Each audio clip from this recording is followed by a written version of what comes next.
I've been fucking hoes and popping pillies, man, I feel just like a rock star. ক্লাসের সবচেয়ে খারাপ ছেলে একটা সুন্দরী মেয়ের প্রেমে পড়লো, কিন্তু সে এতটাই দুষ্টু আর খারাপ ছাত্র ছিল যে স্কুলের সব মেয়েরাই তাকে ঘৃণার চোখে দেখতো। কিন্তু ছেলেটি মেয়েটিকে এতটাই কেয়ার করতো যে মেয়েটির আর বুঝতে বাকি ছিল না ছেলেটি মেয়েটিকে কতটা ভালোবাসে। এক সময় মনে মনে মেয়েটিও ছেলেটিকে ভালোবাসতে শুরু করলো, কিন্তু ছেলেটি মেয়েটিকে বলতে পারতো না। তাকে দেখলেই তার উপস্থিত বুদ্ধি কাজ করা বন্ধ করে দিত, হার্টবিট বেড়ে যেত। এক সময় বন্ধুদের ধাক্কা ধাক্কিতে ছেলেটি মেয়েটিকে বলেই দিল, ওই শোনো, আমি না তোমাকে খুব ভালোবাসি। তখন মেয়েটি খুব স্বাভাবিকভাবে বলল, তুমি আমাকে ভালোবাসো?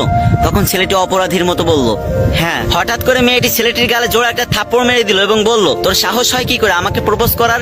আরে তুই তো ক্লাসের লাস্ট বয়, খ্যাত একটা। আরে তুই জানিস আমার বাবার স্বপ্ন আমাকে ইঞ্জিনিয়ার একটা ছেলের সাথে বিয়ে দিবে। তখন ছেলেটি স্কুল থেকে বের হয়েছিল এবং প্রতিজ্ঞা করেছিল সে একদিন অনেক বড় ইঞ্জিনিয়ার হবে এবং কোটিপতি হবে। দীর্ঘ কয়েক বছর পর ছেলেটি অনেক বড় ইঞ্জিনিয়ার হয়ে গেল। তখন তার টাকা পয়সা বাড়ি গাড়ি কোনো কিছুর অভাব থাকলো না। হঠাৎ একদিন তার অফিসের ম্যানেজার এসে বলল, স্যার আমার স্ত্রীকে বাঁচান স্যার, আমার স্ত্রীর অপারেশনের জন্য 2 লক্ষ টাকা লাগবে, প্লিজ স্যার আমার স্ত্রীকে বাঁচান।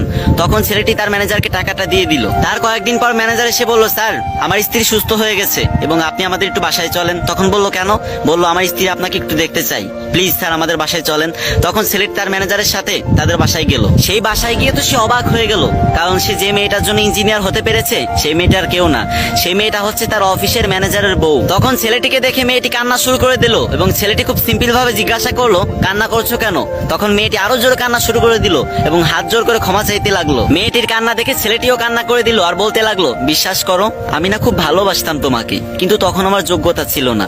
আজকে আমার যোগ্যতা, টাকা পয়সা, বাড়ি গাড়ি সবকিছু আছে, কিন্তু তুমি নেই। এটাই বাস্তবতা। ওই যে একটা কথায় আছে না, কিছু পাইতে হলে কিছু হারাইতে হয়।